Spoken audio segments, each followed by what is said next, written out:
இந்த கிளாஸில் இது மாதிரி சிம்பிள் செட் எப்படி மேக் பண்ணலான்னு பார்க்கலாம் மேம். இதை பார்த்தீங்கனாலே தெரியும். இதை வந்து ஜஸ்ட் வந்து பார்டராக நம்ம யூஸ் பண்ணுற மாதிரி பேங்கிள் மேம்.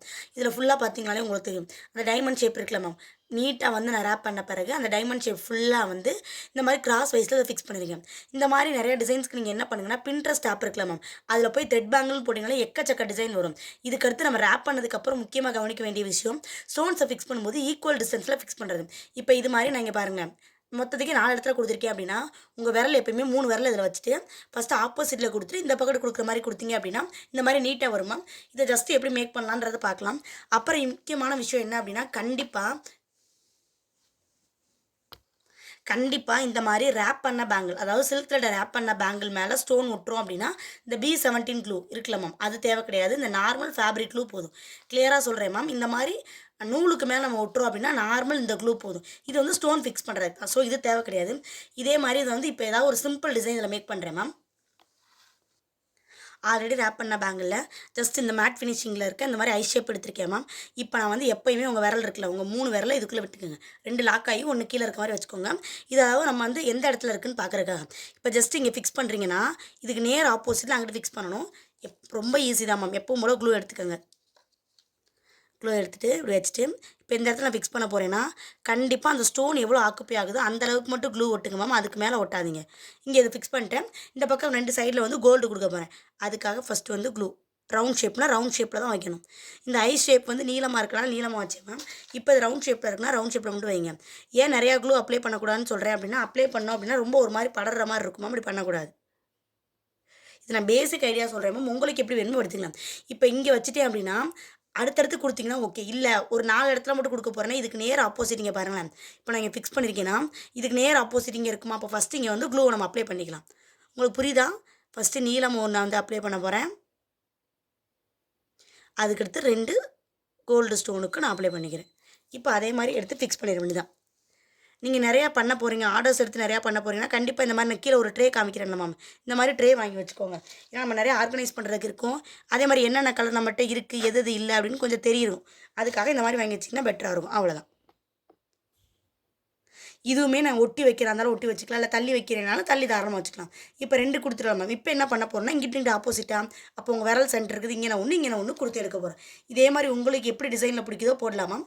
இப்படி ஆப்போசிட்டில் கொடுக்கணும் அவசியம் இல்லை. அடுத்தடுத்து கொடுக்குறது தாராளமாக கொடுக்கலாம். இது மாதிரி நான் ஃபுல்லாக மேக் பண்ணியிருக்கேன். இது மாதிரி நீங்கள் தாராளமாக மேக் பண்ணலாம். இது எனக்கு வந்து இன்னொரு ஆர்டர் வந்தது தான் மேம். இதுவுமே பாருங்கள் ரொம்ப சிம்பிள் தான். ஆனால் பார்த்தீங்கன்னா தெரியும் ஆப்போசிட் வைக்காமல் ரெகுலராக வச்சுருக்கேன். இதில் என்ன ஸ்டோன் யூஸ் பண்ணியிருக்கேன்னு பாருங்கள். உங்களுக்கு ஸ்டோனோட ஷேப், அதோட மேட் ஃபினிஷிங்காக கிளாஸ் ஃபினிஷிங்காக இது மட்டும் தெரிஞ்சால் போதும். பாருங்கள், இதை வந்து ட்ரையாங்கிள் வச்சுருக்கேன். ஒன்றுமே கிடையாது. 5 ட்ரையாங்கிளாக மொத்தமாக வச்சு இந்த ஷார்ப் பேஜஸ் கொடுக்கும்போது இந்த மாதிரி ஒரு ஷேப்பில் கொடுக்கும் மேம். இதுவும் பார்டரை யூஸ் பண்ணால் பார்க்குறதுக்கு சூப்பராக இருக்கும். இது மாதிரி சிம்பிளாக நீங்கள் என்னென்ன வேணால் மேக் பண்ணலாம் மேம். இந்த மாதிரி ஸ்டோன் மட்டுமே கிடையாது. இது மாதிரி ட்ரையாங்கிள் யூஸ் பண்ணலாம், ரவுண்டு, உங்களுக்கு எப்படி பிடிக்குதோ அது மாதிரி சிம்பிளாக எனக்கு ஒரே ஒரு பேங்கிள் மட்டும் மேக் பண்ணி எனக்கு ஃபோட்டோ எடுத்து போட்டு விடுங்க மேம். தேங்க்யூ. இந்த கிளாஸில் இந்த மாதிரி 3D பேங்கிள் வந்து எப்படி செய்யலான்றதை பார்க்கலாம் மேம். நான் ஃபஸ்ட்டு என்ன நினச்சிருக்கேன் அப்படின்னா, ஸ்டோன்ஸ் வச்சு நம்ம முடிக்கிற ஒர்க் எல்லாமே முடிச்சுட்டு அதுக்கடுத்து வந்து அந்த ஜிக்ஜாக்கு, காயின், பேங்கிள் அது மாதிரிலாம் பார்க்கலாம். இதுவுமே எனக்கு வந்து ஒரு ஆர்டர் தான் மேம். ஆல்ரெடி ஃபினிஷ் பண்ணி வச்சிருக்கேன். கிளாஸ்க்காக இது 2 மட்டும் எம்டியாக விட்டுருக்கேன் மேம். எப்பவும் போல தான், ஒன்றுமே கிடையாது மேம். இது என்ன ஷேப்னு ஃபஸ்ட்டு உங்களுக்கு தெரியும். ஐடென்டி பண்ணிட்டீங்களா? இது வந்து நமக்கு 3 ஷேப். இது மட்டும் உங்களுக்கு தெரிஞ்சால் போதும். உள்ளேயுமே 3 ஷேப் தான் கொடுத்துருக்கேன். ஆனால் ஷேப் வேறு டேரக்ஷன் வச்சுருக்கேன். இது ஃபஸ்ட்டு நீங்கள் பாருங்கள். 3 ஷேப்பில் இந்த மாதிரி கடா பேங்கிளுக்கு எத்தனை ஸ்டோன் யூஸ் பண்ணலாம்னா 7 ஸ்டோன் வரும் மேம். 1 2 3 4 5 6 7 இந்த மாதிரி 7 ஸ்டோனை ரவுண்டில் ஃபிக்ஸ் பண்ணிடுங்க. இது வந்து கடா பேங்கிளுக்கு 7 ஸ்டோனை ஃபிக்ஸ் பண்ண பாருங்க. இது வந்து நான் ஃபஸ்ட்டு ஃபேப்ரிக் க்ளூ வச்சு தான் ஃபிக்ஸ் பண்ணியிருக்கேன். இதுக்கு மேலே ஃபிக்ஸ் பண்ணும்போது என்ன க்ளூ யூஸ் பண்ணணும்னா கண்டிப்பாக B17 தான் யூஸ் பண்ணணும். இந்த மாதிரி B17 உங்களோட எல்லா பேக்லேயுமே நான் வச்சுருப்பேன். இந்த க்ளூ யூஸ் பண்ணுங்கள் மேம். இதுக்கு மேலேயும் நான் எப்படி வச்சு காட்டுறேன்னு பாருங்களேன்.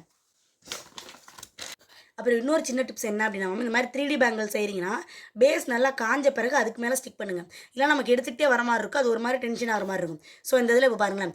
இப்போ இதுக்கு மேலே தான் நான் மிக்ஸ் பண்ண போகிறேன் அப்படின்னா B17 எங்கே அப்ளை பண்ணுறேன்னு பாருங்கள். இந்த நம்ம ஸ்டோன்ஸ் இருக்கலாம், ஃபஸ்ட்டு அந்த ஸ்டோன்ஸ் மேலே படுற மாதிரி ஃபஸ்ட்டு போடுங்க.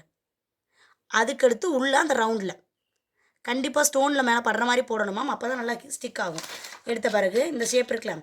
இந்த ஷேப்பை நான் எப்படி வைக்கிறேன்னா ஐ ஷேப் உங்களுக்கு தெரியுதா? இந்த ஐ ஷேப்பை இதுக்கு மேலே ஒன்று படுற மாதிரி ரொம்ப தூக்கிட்டும் இல்லை ரொம்ப இறக்கிட்டும் இல்லாமல் அந்தந்த ஷேப்பில் வச்சிங்கன்னா அழகாக அது ஸ்டிக் ஆயிரும். இதை நீங்கள் ஃபேப்ரிக்கில் ஒட்டும் போது இந்த அளவுக்கு ஸ்டிக்காக இருக்காது மேம். ஸோ கண்டிப்பாக நீங்கள் B17 தான் யூஸ் பண்ணணும். பேங்கில் எப்படி ரொட்டேட் பண்ணிவிட்டு ஈஸியாக வாங்க மேம். இது பார்க்க ஈஸியாக இருக்க மாதிரி இருக்கும். ஆனால் நமக்கு ரொம்ப பேக் பெயின் இருக்கும் மேம். ஏன்னா உட்காந்துட்டே பண்ணிகிட்டே இருக்கோம்ல, அதனால ஒரு மாதிரி இருக்கும். ஸோ கொஞ்சம் வந்து ரெஸ்ட் விட்டு கூட நீங்கள் பண்ணுற மாதிரி பண்ணுங்கள். கையில் இது அதிகமாக ஒட்டும் மேம். இது B17 வந்து ரொம்ப கையில் ஒட்டும். அதெல்லாம் ஒன்றும் பிரச்சனை இல்லை. நீங்கள் முள்ளமாக அப்படியே ஸ்டிக் பண்ணி எடுத்துருங்க. அந்த ஸ்டோன் மேலே படாமல் விட்டுறாதீங்க மேம். அப்புறம் எடுத்துகிட்டு வர மாதிரி இருக்கும். கண்டிப்பாக ஸ்டோன் மேலேயும் அந்த க்ளூ படுற மாதிரி பார்த்துக்கோங்க. க்ளூ பென்னு கொடுத்துருப்போம் மேம். அது எனக்கு அவ்வளோவா யூஸ் பண்ண பிடிக்காது. உங்களுக்கு க்ளூ பென் வந்து ஈஸியாக இருந்துச்சு அப்படின்னா தாராளமாக நீங்கள் அதை யூஸ் பண்ணுங்கள். அதே மாதிரி இந்த B17 க்ளூ வந்து ரொம்ப டக்குன்னு ட்ரை ஆகும் மேம். ஸோ டக்குன்னு ஒர்க் பண்ணணும். ஃபேப்ரிக் க்ளூ மாதிரி விட்டுட்டே இருந்தீங்க அப்படின்னா காஞ்சிரும். நம்ம திரும்ப கொஞ்சம் அப்ளை பண்ணிட்டு கூட தாராளமாக பண்ணலாம்.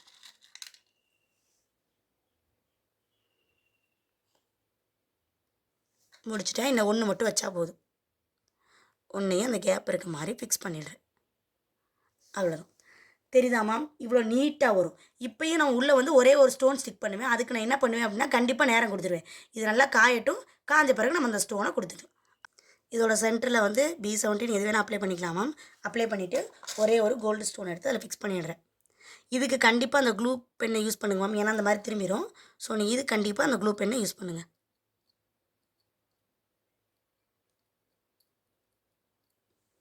அதெல்லாம் எடுத்து டக்குன்னு சென்டரில் ஃபிக்ஸ் பண்ணுற மாதிரி இருக்கும். உங்களுக்கு பார்த்தா தெரியுதுல மேம், சூப்பராக இருக்கும். ஏன் மேம் அதே கலரை யூஸ் பண்ணியிருக்கீங்கன்னா கிளைண்ட் அப்படி தான் மேம் கேட்டிருந்தாங்க. கீழவுமே வந்து தான் அந்த ரோஸ் தான், மேலேயுமே ரோஸ் ஸ்டோனே ஃபிக்ஸ் பண்ணாலும் பார்க்குறக்கு உண்மையாகவே சூப்பராக இருக்கும் மேம். இதெல்லாம் ஒரே ஒரு பேங்கிள் போட்டாலுமே நமக்கு நல்லா ஹெவியாக இருக்க மாதிரி இருக்கும். உங்கள் கிளைண்ட் கேட்டாங்கன்னா இந்த மாதிரி ரெஃபர் பண்ணி பாருங்க மேம், பார்க்க அழகாக இருக்கும். இது 3D பேங்கிள் மேம். 3Dனா ஒன்றுமே கிடையாது. ஒரு பேஸ் கொடுத்து அதுக்கு மேலே ஒன்று கொடுக்குறோம், அதுக்கு பேர் தான் 3D. இது வந்து பேஸாக அதுக்கு மேலே ஒன்று கொடுத்துருக்கிறதுக்கு பேர் தான் 3D. இது மாதிரி உங்களுக்கு என்ன டிசைன் பிடிக்குதோ நீங்கள் தாராளமாக அதை பண்ணலாமா.